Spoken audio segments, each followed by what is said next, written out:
Praise God. Purihin po ang Panginoon. Sa aklat po ng Matthew chapter 8.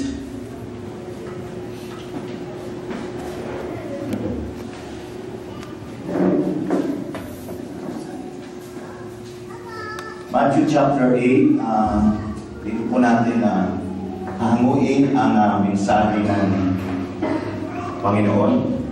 Ito po ay patungkol dun sa kwento o pangyayari na may lumapit sa Panginoong Yesus na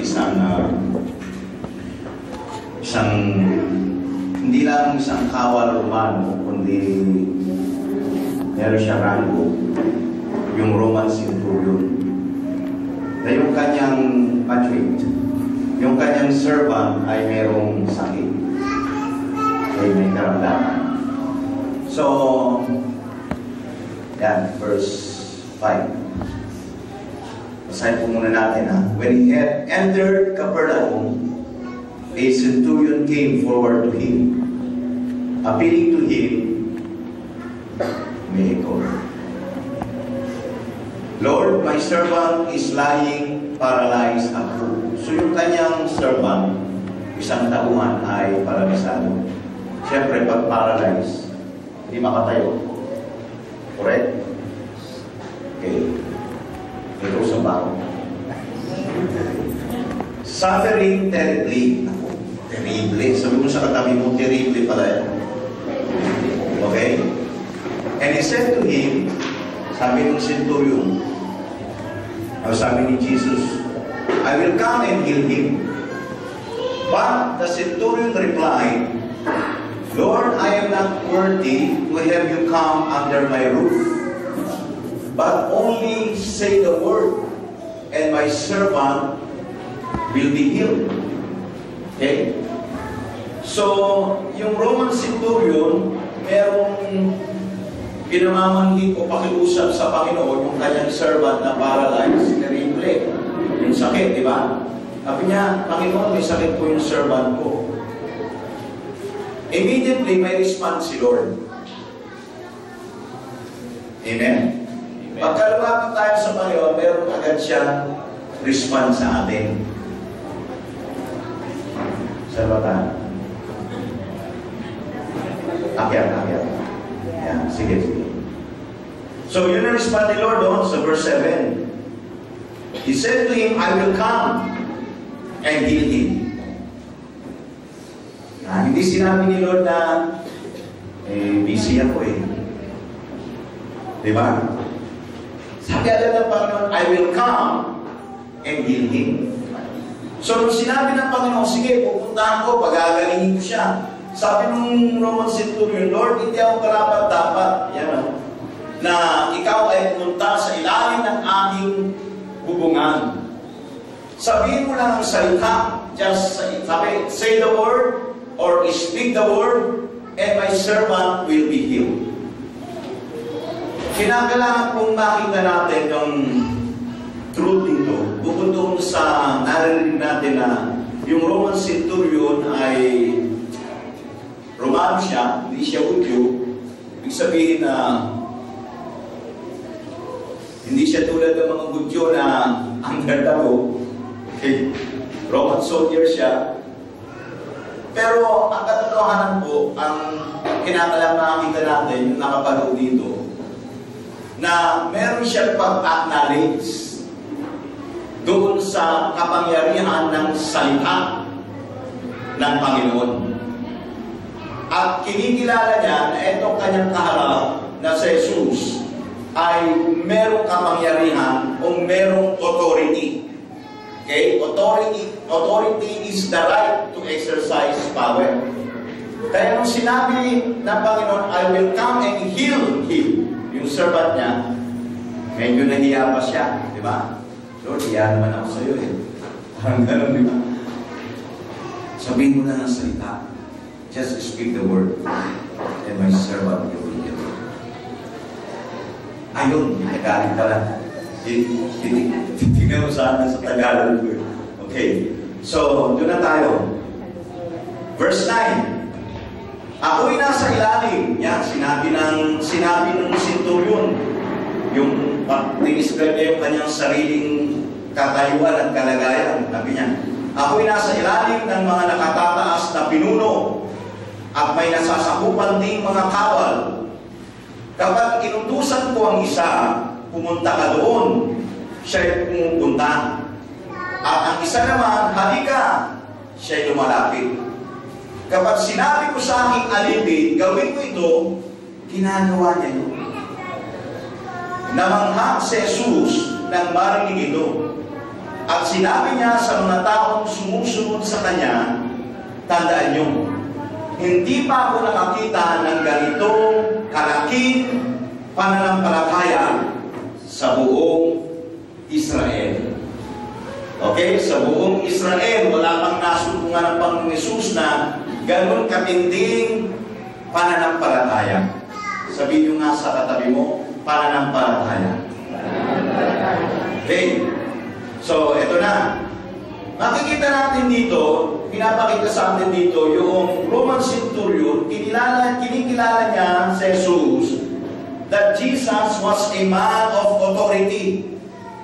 Okay? Alam niyo, pag sinabing power, merong ginamit na salitang dunamis, nang ibig sabihin yung doon kinuha ko yung salitang dynamite.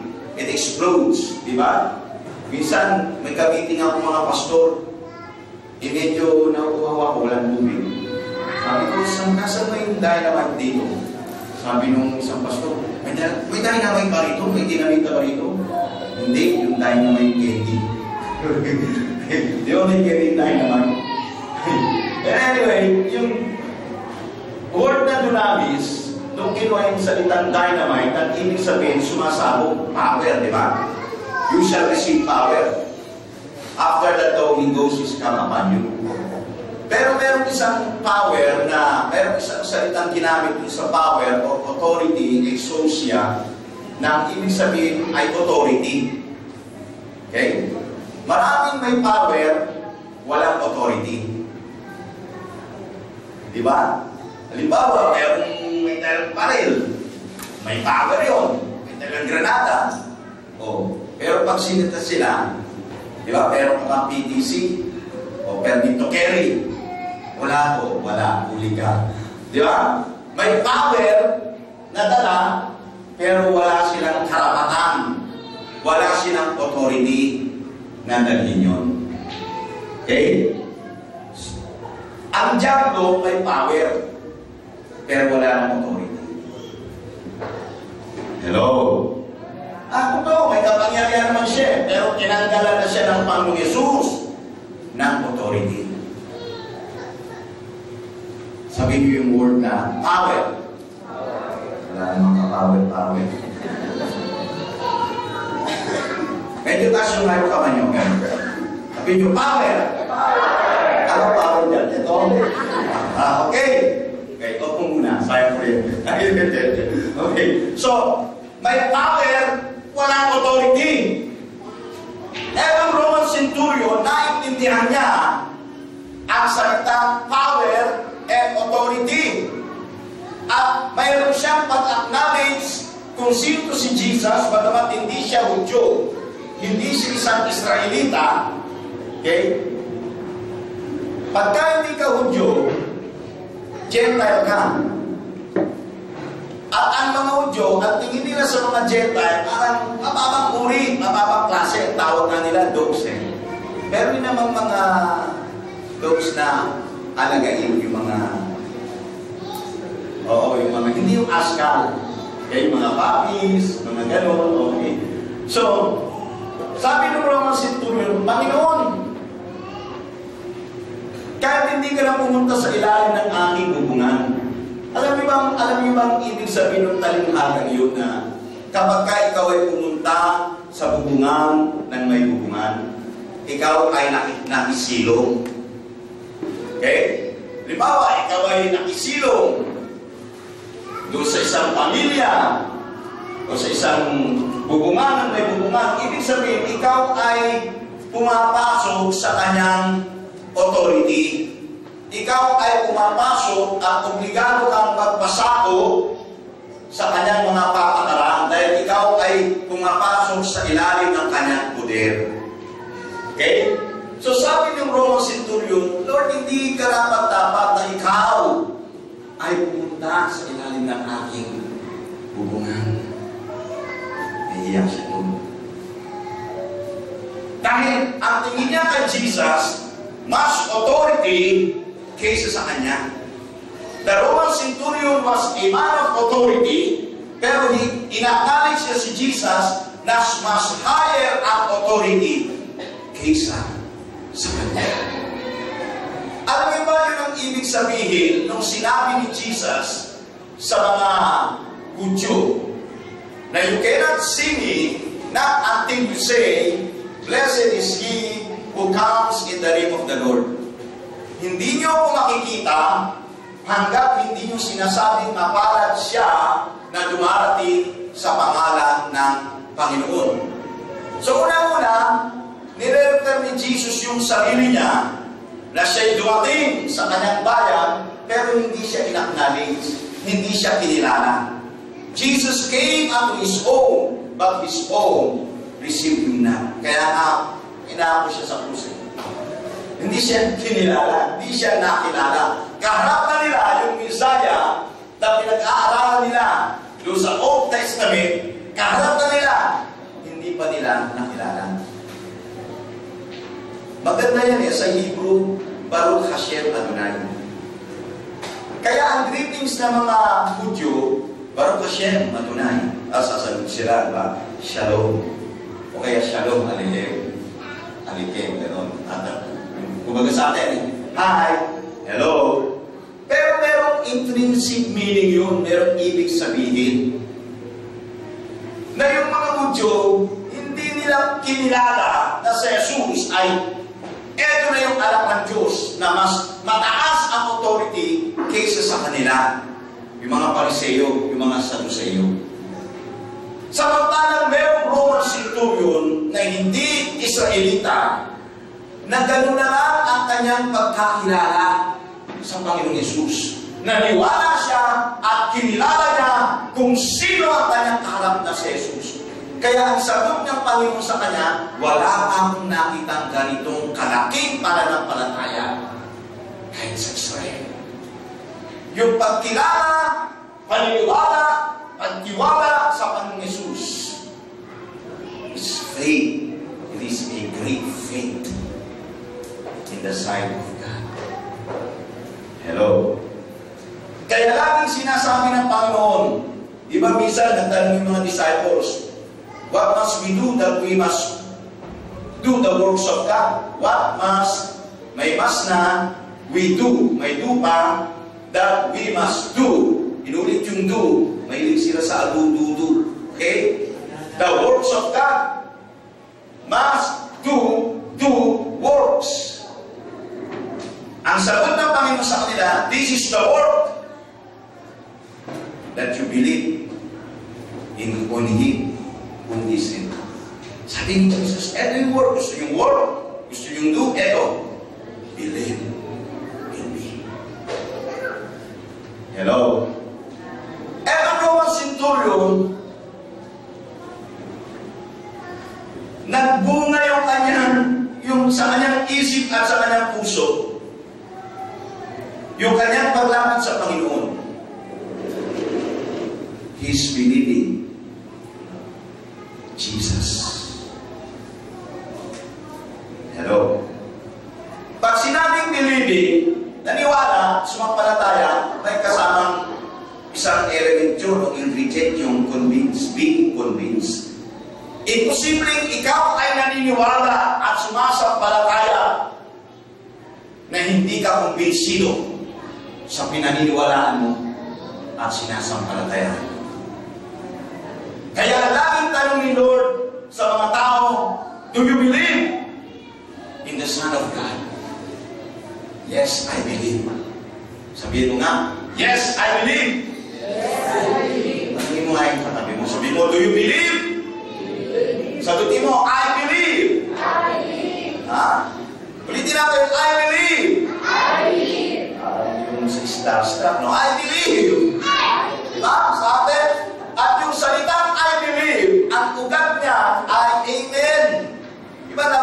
na nung mga nakaraang nagprinsa ko na ang ugat niya ay Amen from the word Aman. Pag sinabing Amen, I believe, Lord.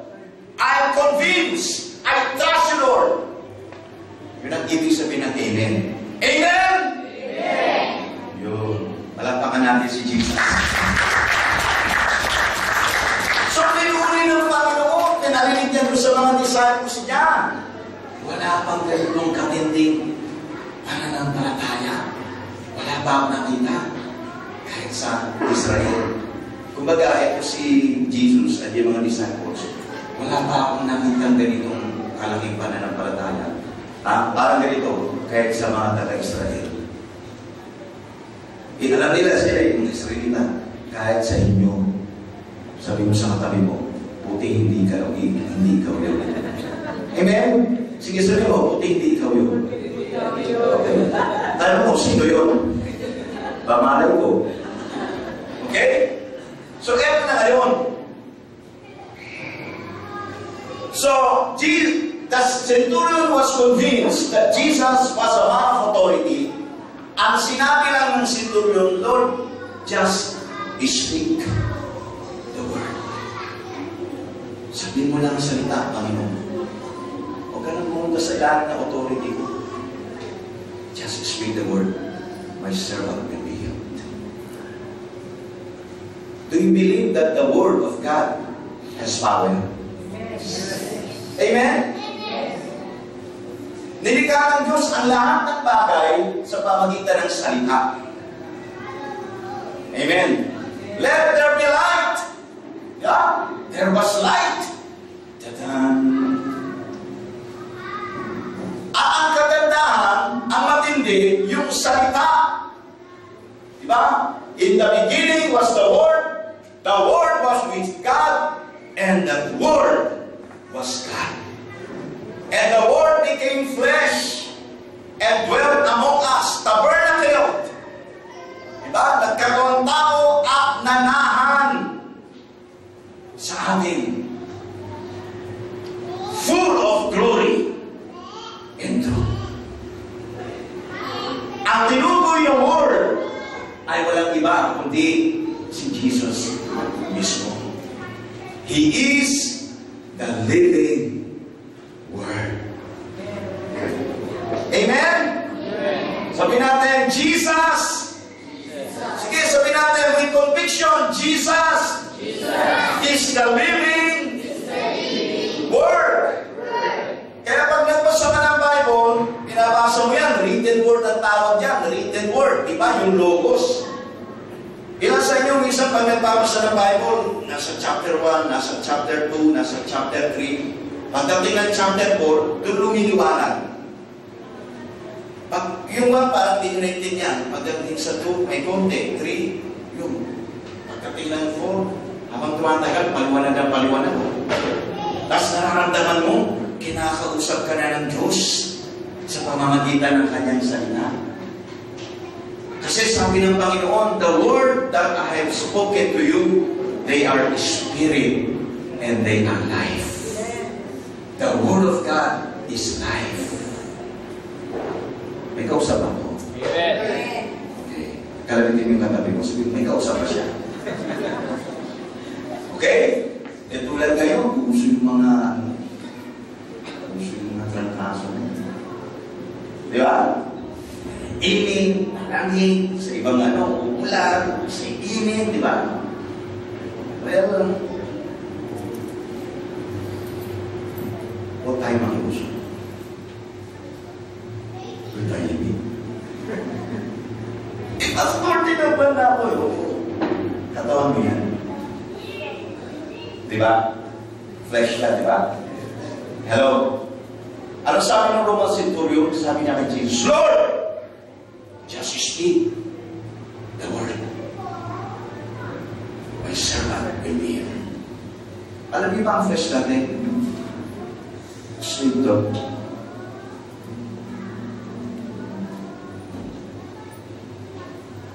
Takuan natin, pag yan ang naging hari, patay ka bata ka.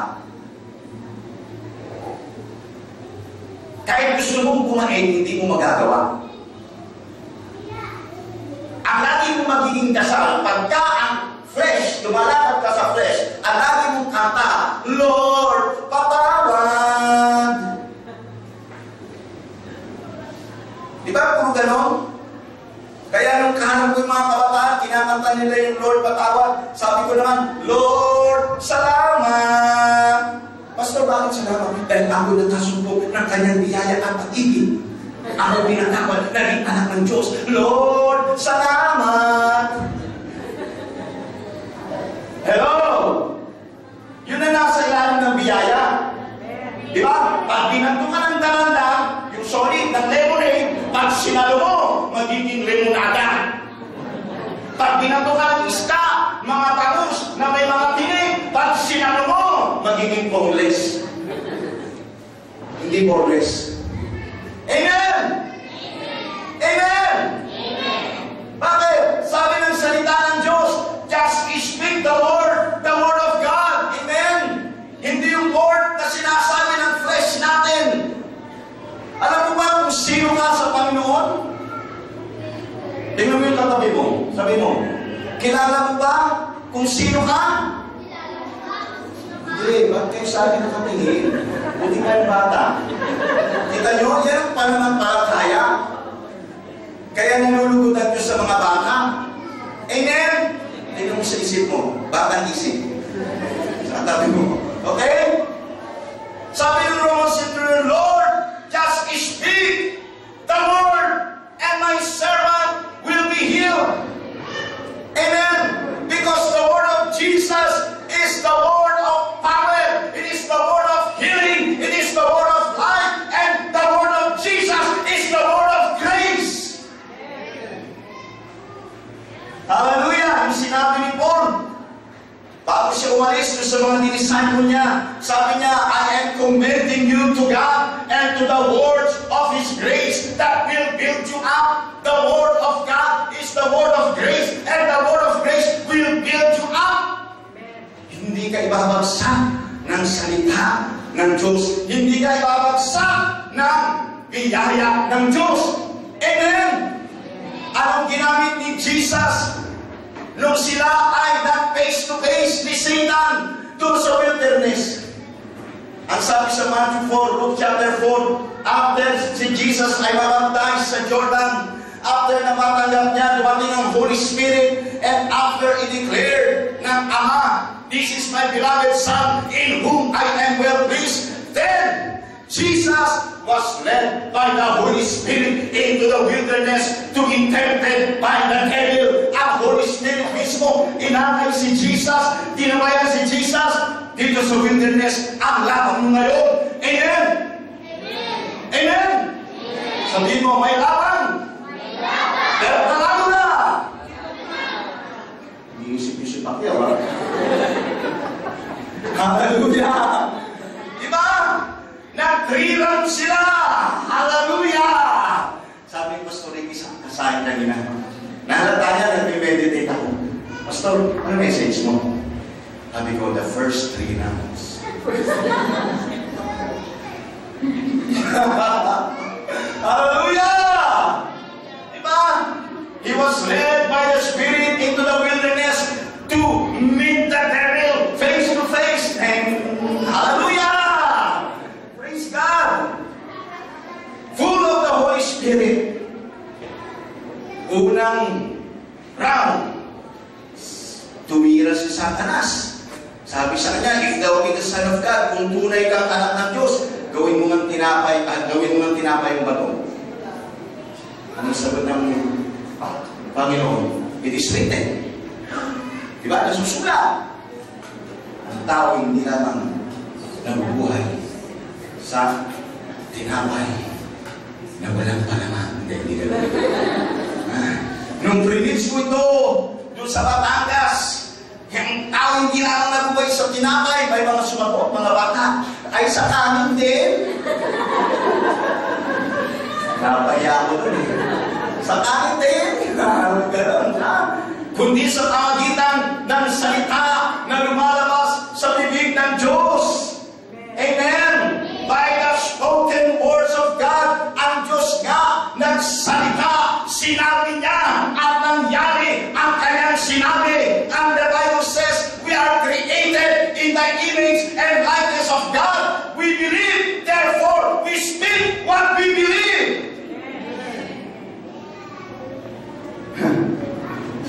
Sabi mo sa katabi mo, praise God! Grabe! Eh di, nabigyan agad si Satan yun. It is written, straight agad. Walang dyan siya. Straight agad. Pangalawang round. Hallelujah, kita nyo. May boxing dito. Okay. Pangalawang round. Binang Diablo. Nakikita mo yung mga kaharian na yan. Sa akin na yan. Binigay na sa akin yan.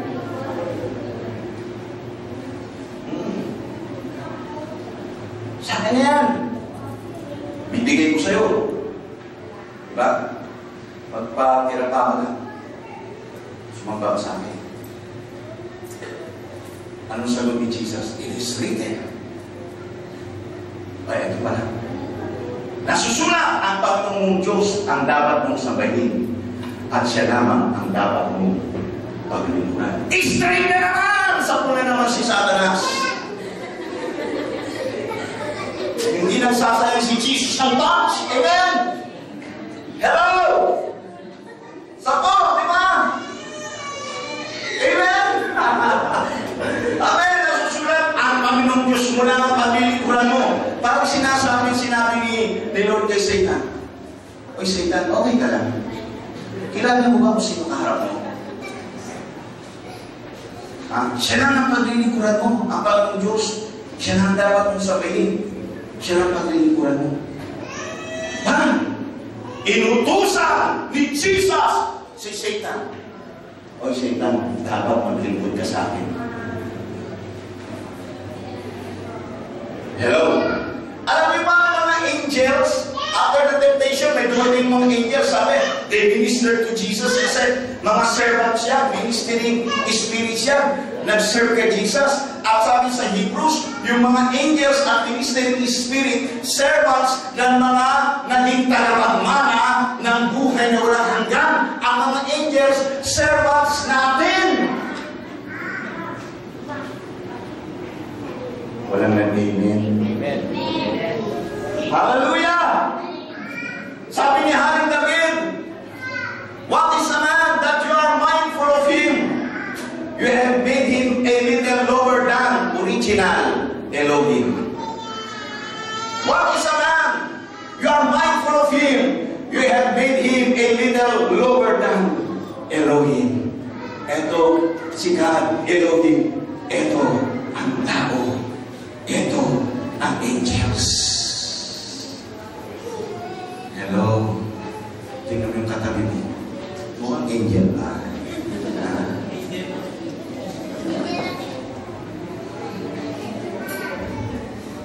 Hallelujah.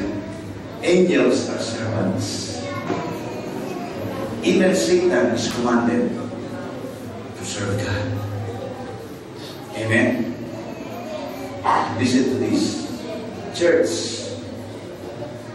we are sons and daughters of God. Higher! Ulat ka na. Tulog ka kasi. Parang boxing, di ba? Higher than the angels. Lalo na we are now in Christ. Na-restore na tayo. We are sons and daughters of God. Amen.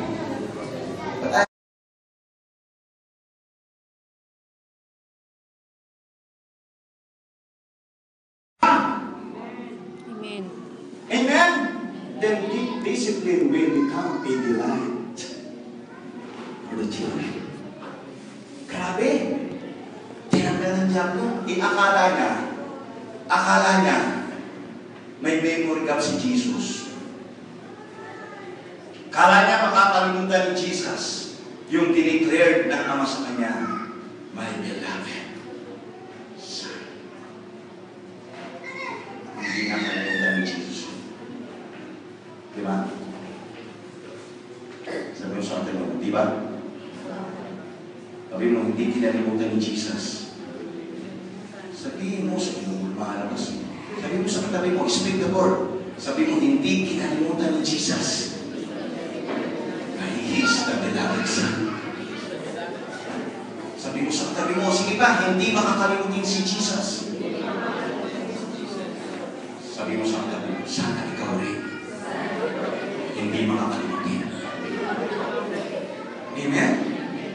Na huwag natin kalimutan, we are accepted in the beloved. Na ang tingin sa atin ng Ama, ni Abba, Father, we are the beloved of God because of Jesus.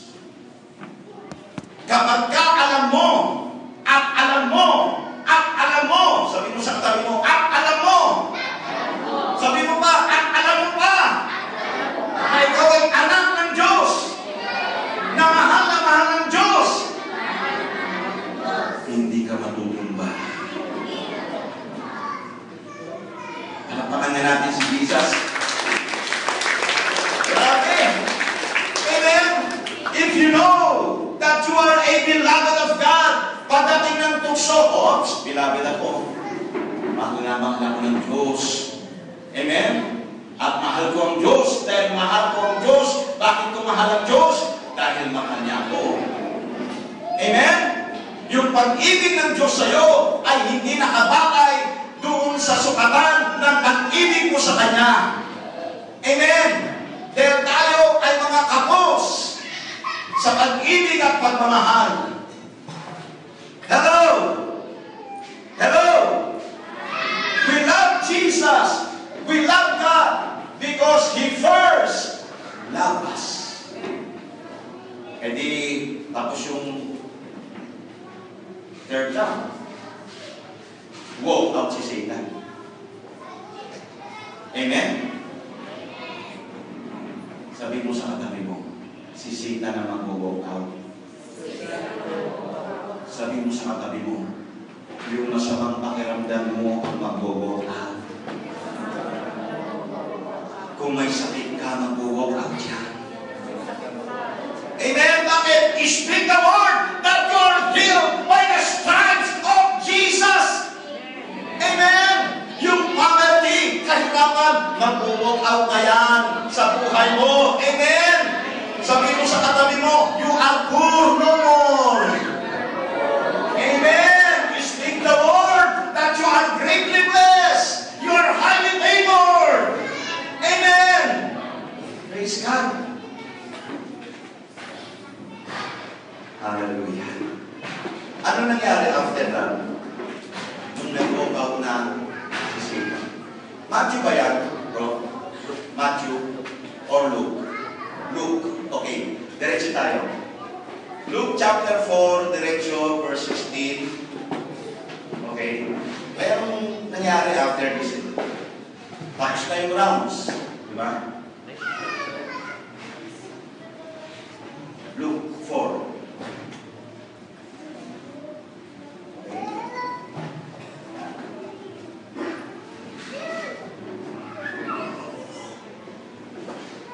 Yan. Okay. Yan, ito na. After the 3 rounds na nabigyan ni Jesus si Satan ng strength, umuwi si Jesus sa Nazaret, ang bayan na kung saan siya lumaki.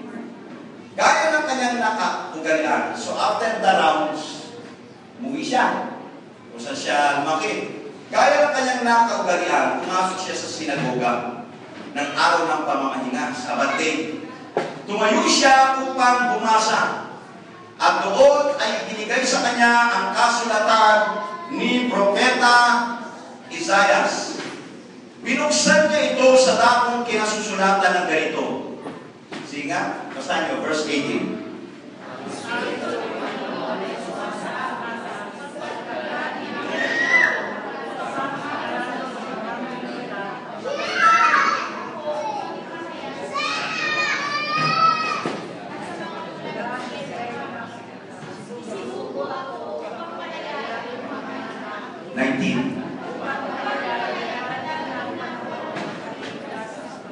Okay.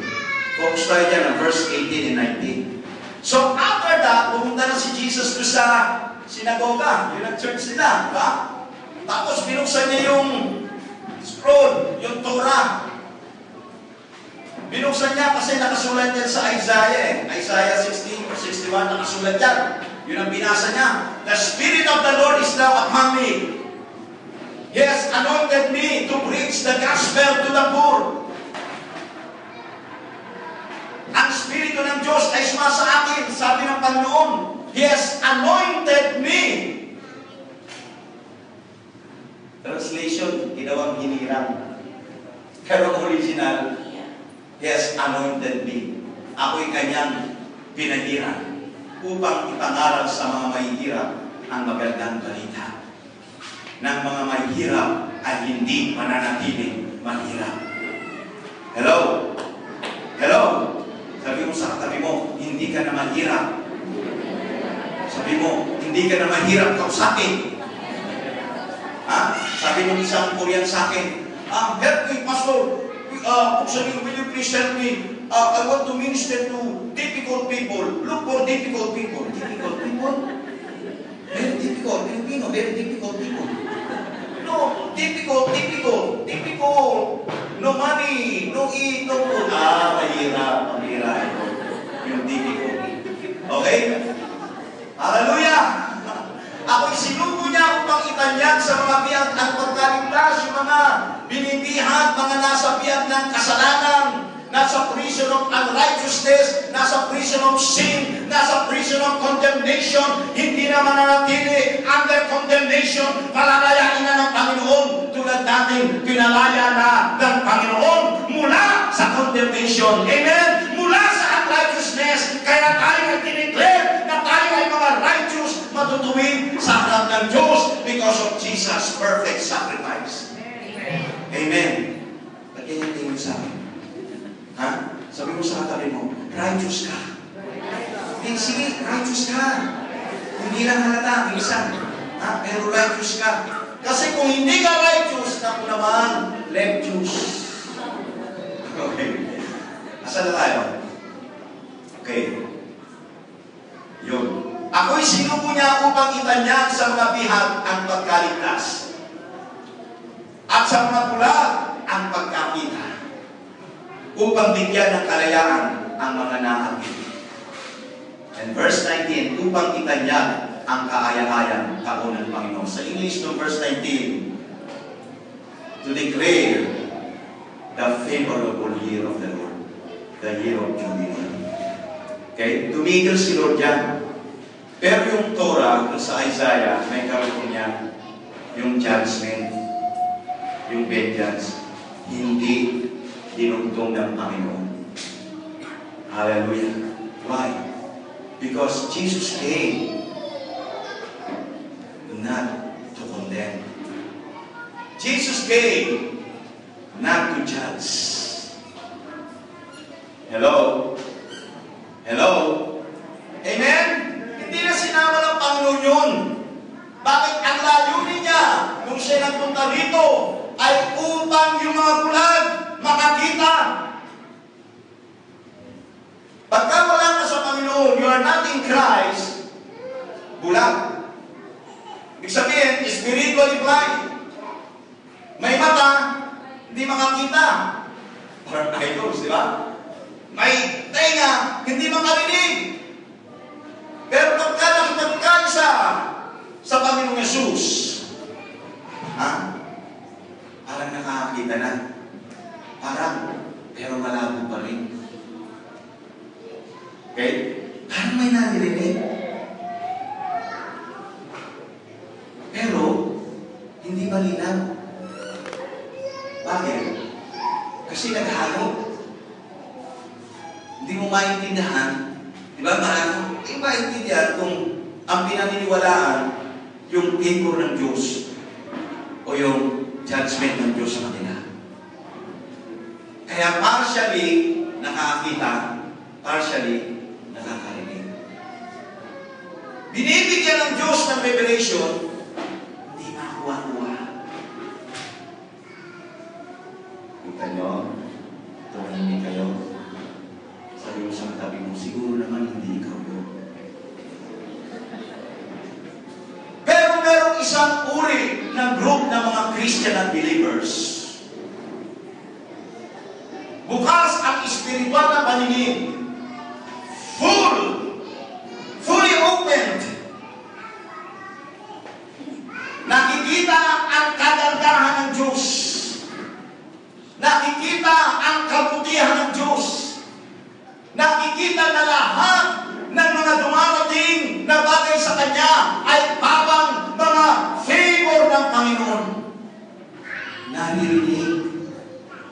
will open ang spiritual ears. At hindi lang nangangapak sa mga kapahayagan ng Diyos, naiintindihan ang sinasabi ng Diyos. Tanongin mo nga yung katabi mo. Sabi mo, naiintindihan mo ba? Yung katabi mo, ibang sa akin, sabi mo, naiintindihan mo ba? O, ganito, sabi mo, gets mo ba? Yung iba, hindi ma-gets yung revelation. Yung iba, gets lang konti. Pero yung iba, gets na gets. Hello? Amen? Bakit? Kasi, they believe that the Word of God, the Word of Jesus, is the Word of grace. Amen? And the Word of grace builds up. Amen? Pag nangihina ka, it builds you up. Alam niyo ba yung sinabi ni Jesus na, I am the vine, you are the branches? Yung mga nagbubunga, medyo kinakapyasan, di ba? Parang sa buhok, tinitrim para lalo magbunga. Di ba? Yung mga hindi nagbubunga, ano raw sabi? Ha? Pausukan. Kasi ang translation, yung mga hindi nagbubunga sa pinuputol. Putola! Hindi. Translation yun. Pinuputol, cut off sa English. Sa Greek, aero. Ang ibig sabihin ng aero, hindi yung kinakat, hindi pinuputol at kinatapon. Halimbawa yung mga sanga ng bahay na bagsak na. Di ba? Hindi siya nakaganon. Bagsak. So nakasayang sa lupa. Okay? Ang gagawin doon, yung ibig sabihin ng aero, itataas yan. Tapos kinalagay sa tawag doon yung balang. Okay? Tapos aayusin yan. Aasikasihin yan. Itipin yan. Para magkaroon ng pagkakataon magbunga. Amen? Yung nagbubunga, mas magiging mabunga. Sabi mo nga, mabunga. Hindi, sabi mo sa katabi mo, mabunga. Hindi mabunga nga. Okay? Fruitful. Amen? Yung hindi nagbubungang sanga. Grabe. Ang ibig sabihin ng aero, uplift. Yeah, uplift. I-build up. Okay? Kaya kung sa tingin mo, parang hindi ka pa nagbubunga, huwag ka malungkot, bawal ang saan. Ano gagawin ko? Look up kay Jesus. Amen? Ayusin ka ni Jesus. I-uplift ka ng Holy Spirit para maging fruitful ka. Yun ang grasya ng Diyos. Amen? Sa tao, hindi. Sasabihin ng tao, sa'yo, nakakapit ka! Di ba? Pero kay Jesus, hindi. Yung sinasabing walang kwenta, kinukuha niya. Sasabihin ni Jesus, sinasabi ng sanlibutan, wala kang kwenta. Halika, bibigyan kita ng magandang kwento ng buhay mo. Amen? Lahat tayo may kwento ang buhay. But if you will live the story of your life, you will entrust sa kamay ng Panginoon, magiging maganda. Amen? Amen? Hello? Do you acknowledge that Jesus is the authority of your life? Amen? And because Jesus is the authority of our life, His Word is our authority. Ang final authority natin kung ano sinabi ng Diyos, yun. Amen? Sinasabi ng flesh mo, sabi nga ni Haring David, my heart and my flesh, many times they fail. But there is one truth that always will prevail. God is the strength of our lives. Sinasabi ng flesh mo, naku, tinatablan ako ng sakit. Pero sinasabi ng salita ng Diyos, amen, na ikaw ay pinagaling na sa pamamagitan ng latay ni Jesus. Sabi mo nga, I am healed. Sabi mo, I am free. I am blessed. I am God's beloved. Palakpakan natin si Jesus. Amen. Amen. Come on. Hallelujah. There is power in the words. Hallelujah. Sa oras na ito, Diyos. speak the Word of God over our situation. Sa bawat isa na meron mga sakit, dinaramdam, karamdaman sa inyong katawan, sa inyong ulo, sa inyong damdamin sa oras na ito, speak the Word that you are healed by the stripes of Jesus. Ang sakit karamdaman ay tinabi na ng Panginoong Jesus.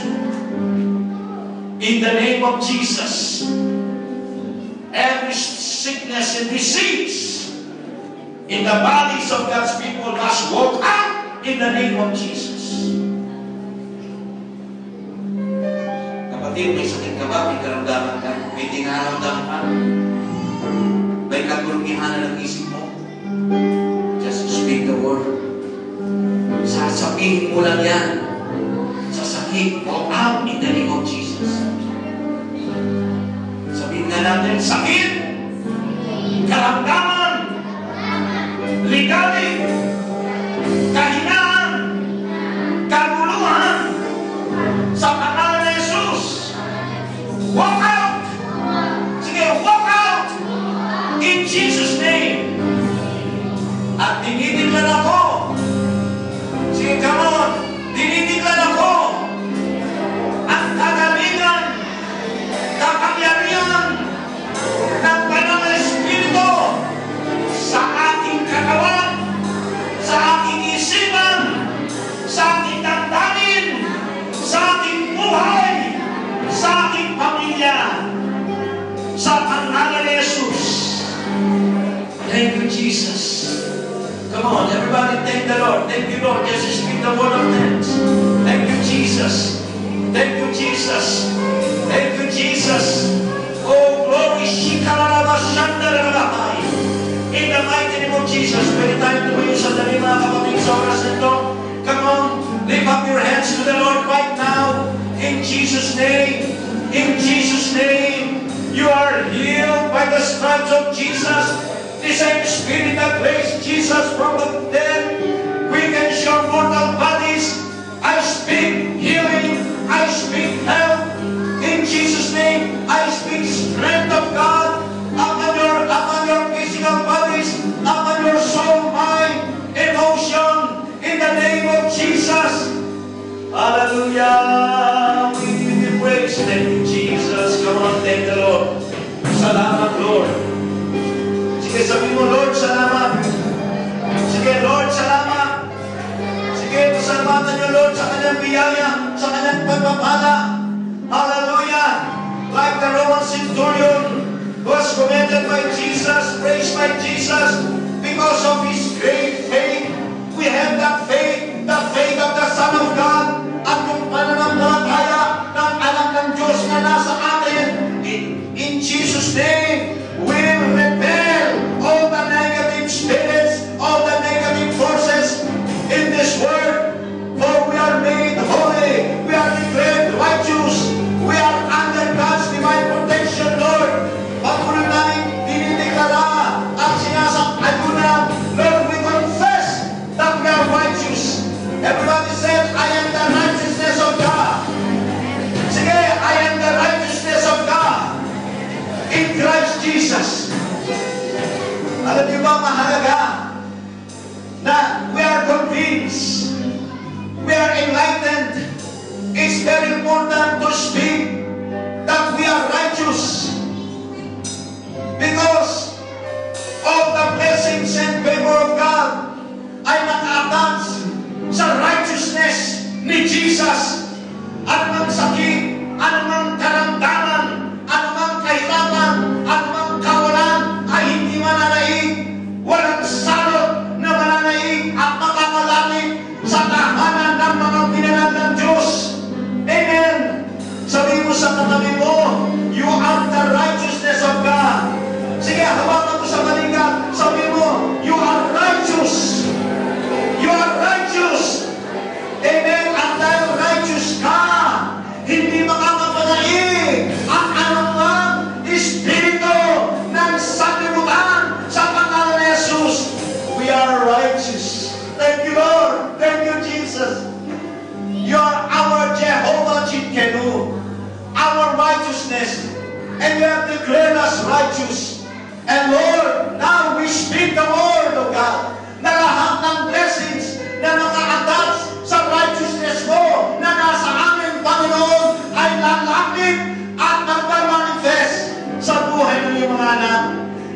for the healing. Thank you for the healing. Thank you for the miracle. Thank you for the provisions. Thank you, Jesus. Come on, just thank the Lord. Thank you, Jesus. Thank you, Jesus. We give you praise. In Jesus' name. Amen. Palakpakan natin si Jesus. Sabihin natin, Jesus! Sige, sabihin natin, Jesus! Ayun na, Jesus is my righteousness. I am the righteousness of God. Sabi mo sa katabi mo, dahil righteous ka. Tingnan mo, sige, dahil righteous ka. Come out si Satan! Amen! Jesus! Hallelujah! Glory to God! Hallelujah mga po muna. Amen! Be seated and be rested.